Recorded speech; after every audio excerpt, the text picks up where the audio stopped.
نحمدہ ونصلی علی رسولہ الکریم اما بعد فاعوذ باللہ من الشیطان الرجیم بسم اللہ الرحمن الرحیم قال اللہ تبارک و تعالی فی القرآن المجید والفرقان الحمید فقد کذبوا بالحق لما جاءہم فسوف یاتیہم انباء ما کانوا بہ یستہزئون صدق اللہ مولانا العظیم۔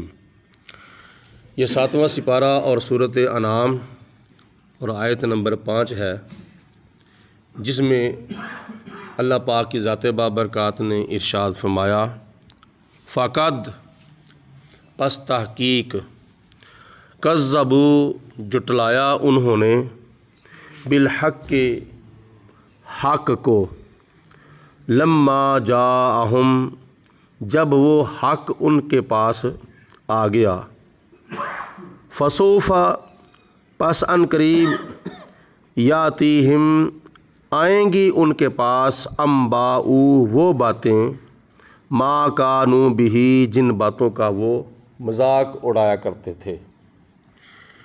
اس آیت مبارکہ میں اللہ پاک کی ذات نے ارشاد فرمایا کہ جو مکے کے کافر تھے انہوں نے نبی کریم علیہ السلام کو یا آپ کے اوپر نازل ہونے والے قرآن کو جٹلایا۔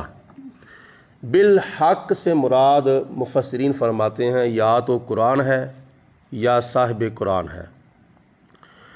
انہوں نے قرآن پاک کو بھی جٹلایا اور صاحب قرآن کو بھی جٹلایا، جھوٹا سمجھا اور رد کر دیا اور ماننے سے انکار کر دیا۔ جاءہم جب ان کے پاس وہ آیا، قرآن آیا یا صاحب قرآن آیا۔ جاءہم کا معنی ہے آیا ان کے پاس۔ قرآن پاک میں اللہ پاک کی ذات نے نبی پاک علیہ السلام کی تشریف آوری کے لیے 3 جملے استعمال فرمائے ہیں پورے قرآن میں۔ الحمد سے لے کر والناس تک پورے قرآن میں حضور علیہ السلام کی تشریف آوری کے لیے اللہ پاک نے 3 جملے استعمال کیے ہیں۔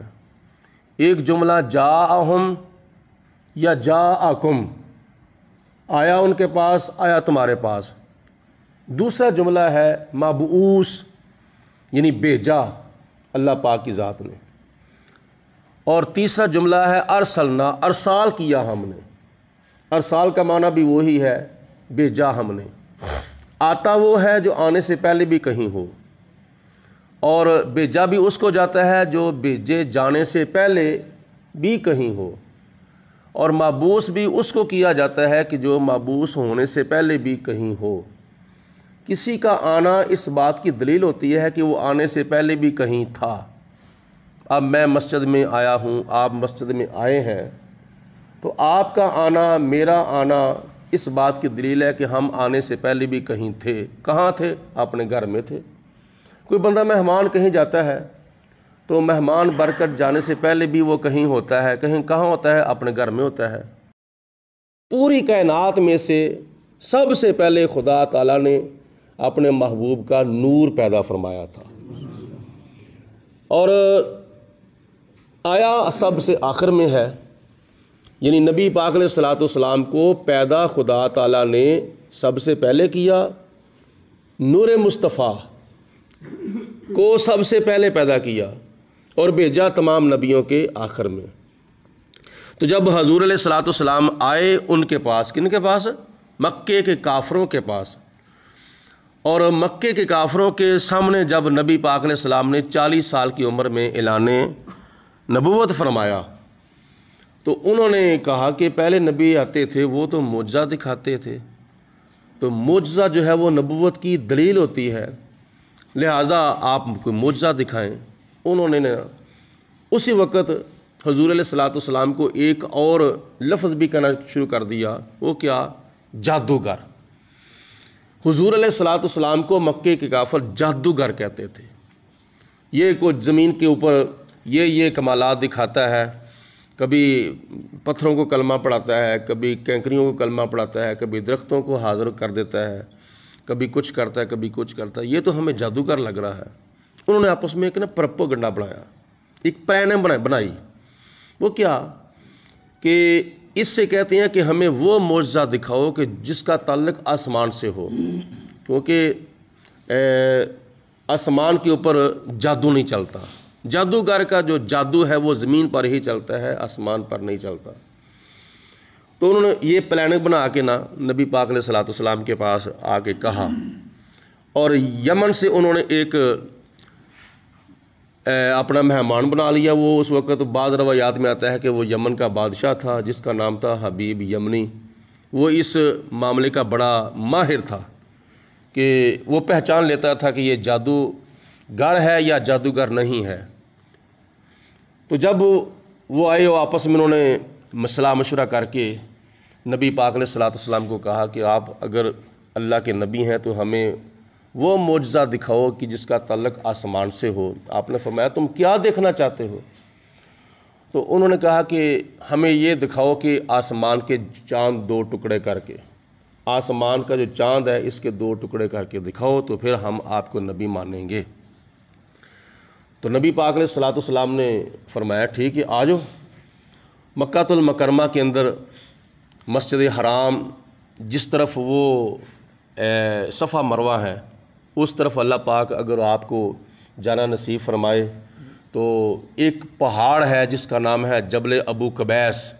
نبی پاک علیہ الصلوۃ والسلام کی جائے ولادت سے پیچھے مشرق کی طرف جبل ابو قبیس، اس کے اوپر حضور علیہ الصلوۃ والسلام چڑھ گئے اور چڑھ کر مکے کے کافروں کو جمع کیا، اور جمع کر کے اپنی ایک انگلی کا اشارہ فرمایا تھا۔ یہ دائیں ہاتھ کی جو انگلی شہادت کی ہے اس کا اشارہ فرمایا ایسے کر کے۔ جب اشارہ فرمایا چاند کو تو چاند کے 2 ٹکڑے ہو گئے۔ چاند کا ٹکڑا ایک جو تھا وہ پہاڑ کے آگے گرا اور ایک پہاڑ کے پیچھے گر گیا۔ تو مکے کے کافروں نے دیکھا کہ چاند کے 2 ٹکڑے ہو گئے ہیں، تو چاہیے تو یہ تھا کہ اب مان جاتے، اب تسلیم کر لیتے، نبی پاک علیہ الصلوۃ والسلام کا کلمہ پڑھ لیتے۔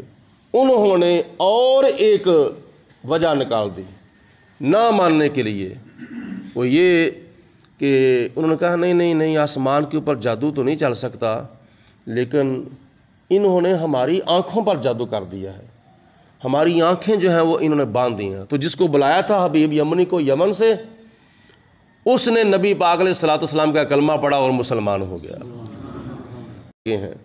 یہ نبی پاک علیہ الصلوۃ والسلام کے معجزات میں سے ایک عظیم الشان، ایک محیر العقول، ایک بہت بڑا معجزہ ہے کہ زمین کے اوپر کھڑے ہو کر نبی پاک علیہ الصلوۃ والسلام نے آسمان کے چاند کو اشارہ فرمایا، آسمان کا جو چاند ہے وہ 2 ٹکڑے ہو گیا۔ زبان سے نہیں فرمایا، حکم نہیں دیا، بلکہ انگلی کا اشارہ فرمایا ہے۔ اشارہ بھی ایک غائب چیز ہوتی ہے، اشارہ نظر نہیں آتا، بس انگلی نظر آتی ہے، آگے اشارے انگلی سے لے کر جو چاند تک کا فاصلہ ہوتا ہے وہ ایسا معاملہ ہے جو کسی کو نظر نہیں آ سکتا۔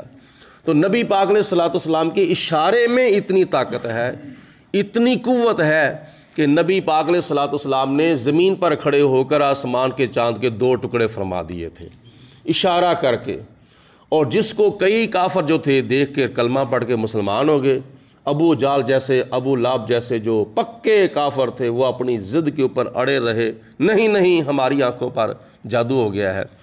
تو جب انہوں نے یہ جملہ کہا کہ ہماری آنکھوں پر جادو کر دیا گیا ہے، تو اللہ پاک نے ان کے رد میں ایک پوری صورت نازل فرما دی جس کا نام ہے سورۃ قمر، جس کی شروع میں ہی اللہ پاک نے نبی پاک علیہ الصلوۃ والسلام کے چاند کے 2 ٹکڑے کرنے والے معجزے کا واضح بیان فرمایا ہے۔ تو یہ بھی آیت مبارک نبی پاک علیہ الصلوۃ والسلام کی آیات میلاد میں سے ایک آیت ہے۔ جاءہم، جب آ گیا ان کے پاس، کیا آ گیا؟ قرآن آ گیا یا قرآن والا آ گیا۔ قرآن کو بھی حق کہتے ہیں اور صاحب قرآن کو بھی حق کہتے ہیں۔ حضور علیہ الصلوۃ والسلام کے 99 ناموں میں سے ایک نام ہے حق، تو حق کا آنا یہ بھی حضور علیہ الصلوۃ والسلام کی تشریف آوری کا ذکر خیر ہے۔ کل انشاءاللہ تعالی فجر